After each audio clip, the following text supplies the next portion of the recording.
Oke guys, ketemu lagi dengan kita Walawa Blues Community. Sama saya Tutu Kaunang dan biasa behind the scene Mati Kipri. Dan kita sekarang ada best story yang pernah gores ini di dunia musik, terutama di Bali ya dan di Indonesia. Kita ketemu sama Mas Manto.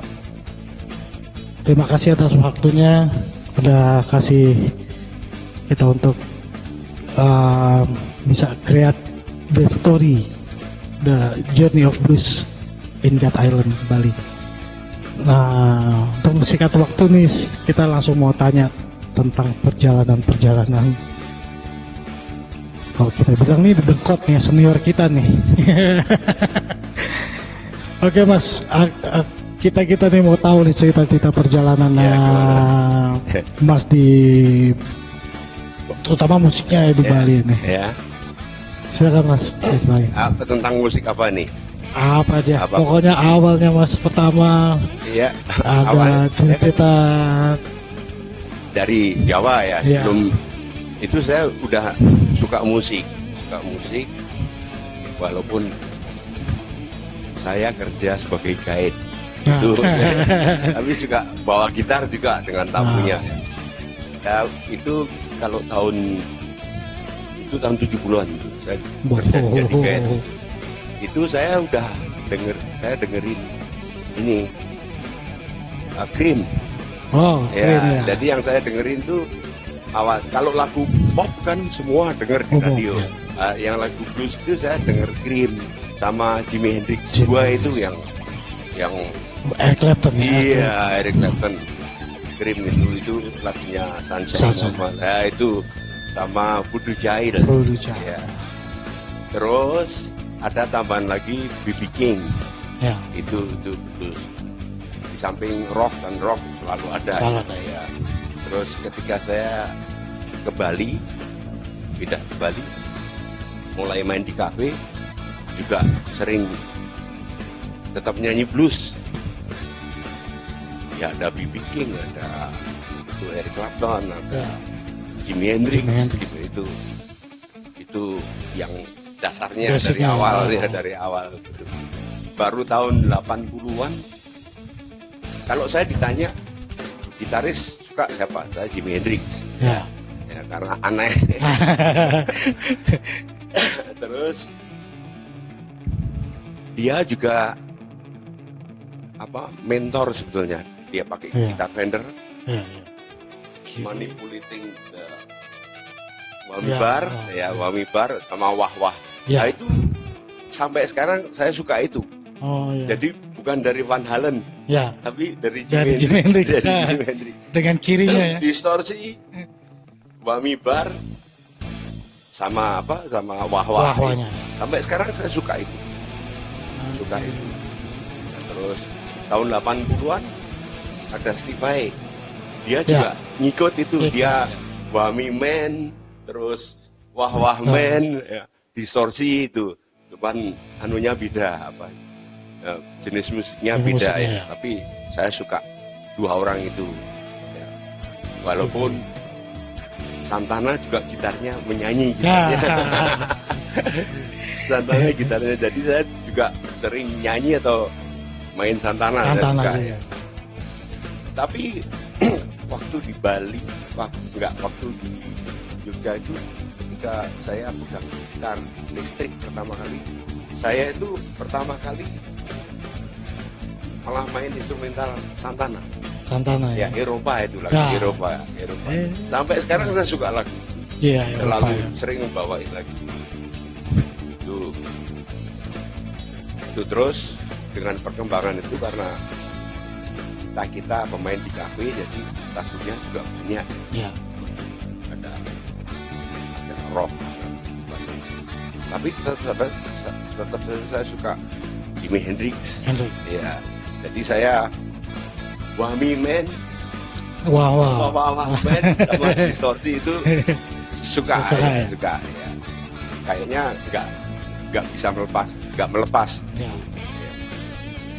Terus itu dasar musik saya, dan saya belajar sendiri, nggak pernah belajar di sekolahan. Jadi otodidak. Disuruh apa itu nulis lagu pakai not, nggak bisa, baca juga nggak bisa. Tapi kan yang penting jiwanya, Mas. Ya, yang udah paling utama kalau menurut saya ya. Jiwanya itu. Terus orang bisa, oh itu Mas Manto ngeblues ya. Ya saya suka blues. Cuman saya itu karena nggak pernah belajar ngulik secara serius. Jadi yang seperti saya katakan, saya kalau main blues itu loncat-loncat. Skillnya nggak tuntas semua saya mainin. Ya kan ada nyanyi apa lagunya Eric Clapton, saya nggak bisa kayak gitu. Maksudnya suruh ngulik solonya Eric Clapton dari awal, saya mesti belok, sebentar langsung belok lain gitu. Langsung jadi iya. Saya suka Jimi Hendrix juga sama, nggak bisa solonya itu lagu misalkan lagu apa, Little Wing atau lagu Voodoo Child itu juga akan belok. Berarti blok dulu. Iya, Mas, bluesnya kok nggak 100%? Iya memang nggak. Saya nggak belajar skill sampai gitu. Saya selalu loncat-loncat gitu. Stevie juga gitu. Saya suka sekali sama Stevie. Tapi disuruh mainin lagu Stevie, Tuan, nggak bisa. Nggak akan bisa. Nggak bisa dan nggak bisa. Karena memang setiap ini kan punya ini sendiri-sendiri ya. Iya. Juga ngapain ngulik sampai dari biar sama dengan itu apa copy paste wasting the time ya, wasting the time. Sekarang lagu apa yang populer itu lagu apa Guns N' Roses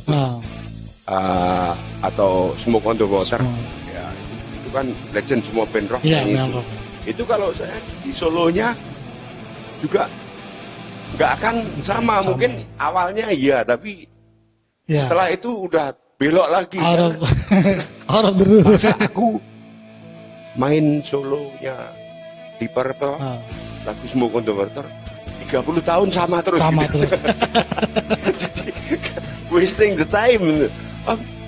Terus apa gitu loh, ya kan gitu. Nah, berikutnya kita mau tanya nih tentang perjalanan. Dulu ada band namanya Harley Angel. Oh iya. Ya. Ceritain dong, Mas. Gini. Kita memang jiwanya memang pengamen ya, pengamen. Waktu itu kita ngamen di kayu api, dari itu mulai tahun 79. Jadi kita ngamen di sana. Terus saya sendiri itu ikut Pak Riwin Dagubat yang kayu. Terus akhirnya saya bikin band sendiri sama teman-teman Denpasar, sama Li Indrawan, Pak Nyoman KB, terus Mas Dodot. Nah, itu namanya Primitive Rhythm, bandnya itu juga ada rock, ada pop, ada blues, ya. Terus suatu hari kita ngamen di Kayu Api kalau nggak salah atau di Sunset Club, itu ada orang datang lihat, satu orang aja. Terus akhirnya dia, Mas, nama saya Loxley Bor dari Surabaya gitu. Jadi dia datang ke Bali itu nonton. Terus saya mau bikin festival, mau nggak ikut? Kalau mau saya daftar atau Anda mendaftar. Terus akhirnya saya bilang, saya tanya sama teman-teman dulu. Akhirnya Loxley Bor pulang ke Denpasar, hotelnya. Terus saya bilang sama teman-teman, mereka mau. Terus bos saya Pak Ida Bagus, Arya, ayo semua ikut. Ditanya satu-satu, kamu mau ikut? Saya enggak, saya bilang gitu. Saya sendiri enggak. Kenapa? Sombong gitu. Dulu itu tahun 80-an kita main band, sama main akustik saya sudah 6 kali.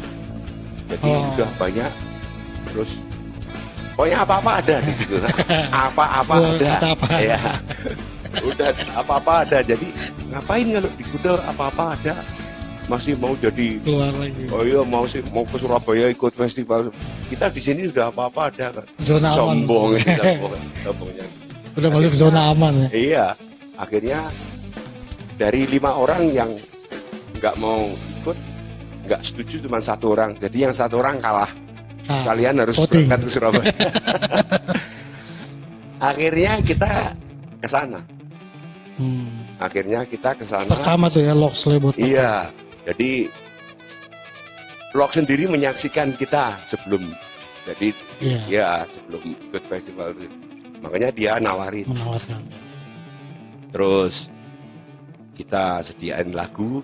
Untungnya lagunya yang kita sering nyanyiin di kafe itu. Jadi udah biasa lagu. Lagunya 3 lagu Rokok Jarum, lagu Jarum. Itu lagu suruh ngarang sendiri. Pokoknya ada kata-kata Jarum sama lagu Terserah kita. Bebas, ya. Akhirnya kita bilang, kita ini orang desa ya apa bisa. Sampai di Surabaya itu nggak ada cek sound lagi. Alatnya gede-gede yang kita nggak biasanya kumbu yang kecil. Hidupin aja nggak bisa. Mas, tolong hidupin. Syukur gini ya, pokoknya terserah dah. Akhirnya kita sudah selesai, ya dapat sambutan sih. Terus kita juara, nggak juara 3 nggak apa-apa. Juara favorit aja sudah beruntung sekali gitu ya. Iya. Habis pengumuman, belum selesai pengumuman, kita turun, kita keluar stadion. Baru sampai di lapangan parkir, ada pengumuman, kita juara 1. Masuk lagi. Hore. Gitu jadi. Jadi kita lagu nyanyi lagu Mama Genesis itu kita sebelumnya sudah. Lagu Asia Soul Survivor itu sudah pernah. Jadi aman kita lah. Aman.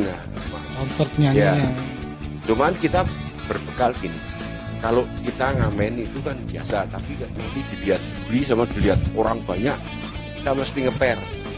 Walaupun sudah biasa kita latihan, kita pasang 400%. Jadi kalau biasanya 100% aja udah bagus kan? Itu kita harus 4 kali lipat. Nanti kalau sampai sana dilihat Ahmad Albar turun 100%. Dilihat penontonnya yang turun lagi 200%. Dilihat pemain band lainnya yang terkenal turun lagi 100%. 100% selamat tapi 100%. Nah, taktiknya gitu. Betul. Jadi mentalnya harus dibangun 400% paling enggak. Jadi 300%-nya itu just in case ya. Iya, itu dilihat ini turun ngeper kan. Dilihat itu ngeper. Wah, itu ada Totok Tewel, ada Slang, ada The Rock ya, Budi Haryono. Turun lagi kan. Tapi turunnya masih 100%. Jadi selamat. Ya. Jadi mungkin untuk siapa aja yang mau ikut apa itu kompetisi apa itu mempersiapkan diri jangan 100%. Latihan juga bagus itu enggak cukup. Harus 100%, 400% paling sedikit ya. Bisa lebih bagus. Iya. Boleh juga itu trik-trik dari senior nih supaya yang buat ikut ajang-ajang itu. Iya. Kalau tuh dicatat tuh di memo ya. 400% at least. Iya. Terus habis festival kita juga balik, ternyata kita nggak bisa ninggalin niatnya pertama. Ya ngamen lagi. Iya. Pernah ada tawaran dari Jakarta, dari Jawa ya. Ayo kita kompilasi rekaman atau ayo mau rekaman itu. Nggak mau. Kita jiwanya emang pengamen. Sampai sekarang saya juga pengamen. Apa karena ini juga kali pengaruh atmosfernya Bali kali? Mungkin ya. Jadi karena memang kita hidup bersenang. Udah apa? Darah daging. Iya, darah daging itu pengamen. Iya betul. Saya itu kalau dibilang musisi dari Bali, misalnya saya main di Jawa, ini musisi dari Bali. Amin.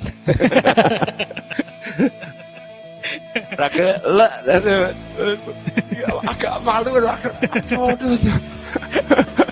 Malu. Itu. Sampai sekarang pun saya enaknya jadi pengamen. Maksudnya dalam hati ya. Iya, iya. Itu berat. Guys, diingat nih, Lost Labor pertama juaranya adalah beliau dan grupnya. Jadi emang Lost Labor itu sampai berapa ya terakhir? Wah, udah nggak ngikutin. Ya. Tapi yang pertama harus diingat. Ya. Ini di samping saya nih. Nggak pakai take sound, capek. Dan diingat, nyalain soundnya aja nggak tahu. Itu amazing itu di luar. Oh ya. Personil Angel itu. Angel itu yang main keyboard tuh Mas Dodot Sumantri. Itu sekarang jadi pianis jazz ya, sama servis piano, grand piano. Ya. Terus Putu Indrawan itu Denpasar. Terus Pak Nyoman Kapi itu Denpasar. Terus vokalisnya Bambang Hirno. Itu juga orang Magelang sama dengan saya. Cuma dia lebih duluan. Dulu dia di Bali ikut kakaknya, kuliahnya di Udayana. Ya, bikin vokal grup. Ya, sama Budi Musa, sama Bang Papilaya. Ya itu. Senior satu. Iya. Iya. Itu. Imperial. Saya mau personelnya. Ya sekarang udah berpencar sendiri-sendiri ya. Tapi masih sering reuni kan? Sering ketemu gitu. Tapi kalau untuk main ya waduh. Ya cuma untuk ini, untuk kangen-kangenan aja. Orang bilang tuh rindu-rindu. Oke, tadi cerita tentang dari Harley Angel nih. Nah, berikutnya kita mau tanya perkembangan blues di Bali. Perkembangan teman-teman yang ya dulu selepas kita ikut festival ada band dari Bali ya muncul di Jawa di permusikan rock gitu. Nah, kita terus berpikir itu kalau kita udah lupain itu, udah kita balik ke pengamen lagi tuh. Tapi saya juga mikir apa cuman sampai di situ aja Bali suaranya. Jadi saya agak khawatir ada yang nerusin enggak, maksudnya biar Bali itu musiknya tetap baik. Iya. Terus agak lama tuh akhirnya dari tahun 90-an itu muncul Balawan. Nah, itu halo Bli. Itu agak lega dia bisa ngisi, bisa nerusin kan ya. Nah, terus dari Balawan muncul kayak SID, Navicula. Wah, tambah ayem lagi, tambah ternyata ada. Walaupun agak lama ya. 84 sampai 90. Jadi wah ternyata ada yang nerusin. Jadi juga musiknya lain-lain. Ya, yang Balawan fusion jazz etnik. SID rock, ya kan rock apa tuh? Pokoknya jenis rock. Navicula juga iya. Cuman misinya lain-lain, temanya ya. Jadi saya senang, ada yang nurusin gitu loh. Jadi Bali nggak tenggelam di kancah nasional ya, di permusikan. Ya mudah-mudahan ini kan udah pada sepuh-sepuh juga. Balawan sudah mulai punya. Nah ini terus nanti Navicula, SID itu juga udah. Mudah-mudahan ini ada lagi. Ya, sekarang belum ada. Ya, mudah-mudahan ada lagi, harus ada. SID Navicula itu SID ya. Itu pas ininya zamannya. Pas zaman punk naik dia ke situ jadi pas. Ya. Kalau Navicula itu alternatif, pakai alternatif ya. Jadi juga alternatif itu nggak ikut gelombang tapi ada terus ya. Ada terus. Ya, dia kan ini lingkungan hidup. Lingkungan hidup. Ya, lingkungan hidup. Oke, tadi udah cerita tentang generasi yang berikutnya. Sekarang nih tetap masih dalam pandemi yang kita bahas sebelumnya. Gimana nih kiat-kiatnya? Mungkin ada ide-ide dari Budengkot kita ini untuk para musisi ngadepin pandemi. Gimana Mas? Kalau pandemi itu terus terang itu memang susah ya. Sesuatu yang baru. Yeah. Tidak hanya di Bali, di Indonesia, tapi seluruh dunia. Jadi kita menyikapi itu ya gimana ya? Yang pertama kali manusia bisa beraktivitas kalau dia hidup sehat. Ya. Kalau sakit nggak bisa. Makanya bagaimana kita sehat dulu. Ya awal. Ya, jaga kesehatan dulu. Habis itu beraktivitas bisa. Ya kalau musim gini kan cari celah. Iya. Cari celah sebisanya. Sebisanya ya. Tapi ya jangan diem mati suri. Berusaha apapun. Ya gitu ya. Apapun.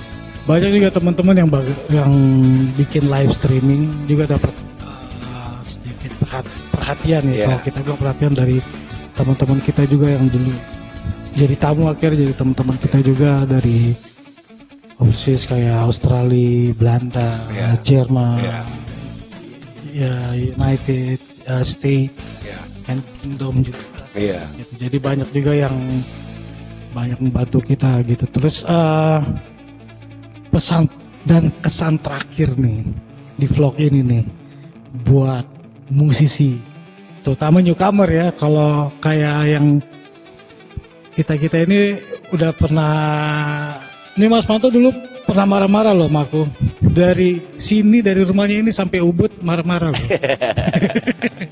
Gara-gara aku salah pilih efeknya. Nah, ini untuk kedepannya nih. Pendapat ya. Pendapat. Nah, ini pendapatnya Mas Manto, pesannya buat kita gitu untuk musisi muda. Pesannya ya aktif. Aktif itu artinya ya fisik, tetap main sebisanya di rumah atau dengan kelompok, dengan tetap memperhatikan kesehatan sekarang kan protokol. Ya, aktif dan aktif berinovasi ya, bikin lagu atau apa untuk masa mendatang. Soalnya pasti akan selesai. Saya berani mengatakan pandemi pasti akan selesai. Orang seluruh dunia berusaha supaya selesai. Masa dunia itu yang berkuasa manusia loh.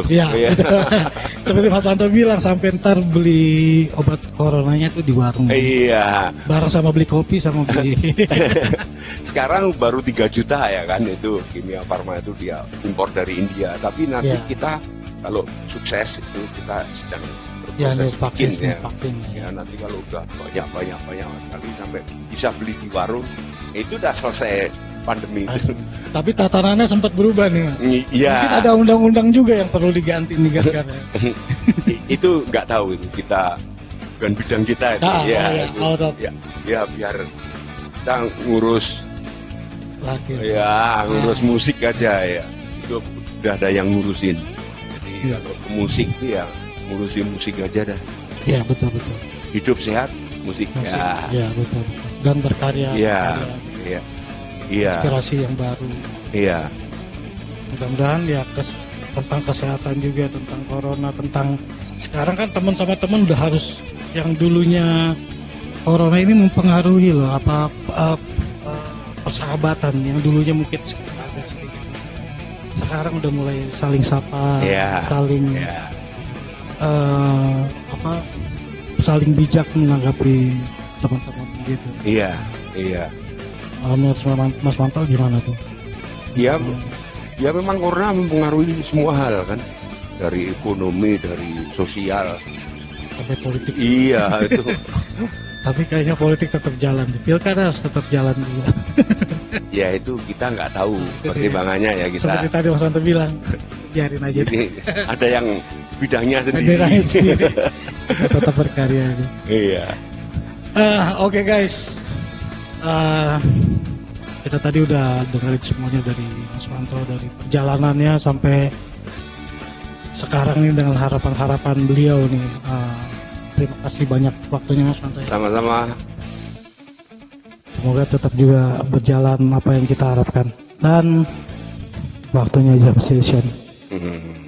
Iya. Salam blues.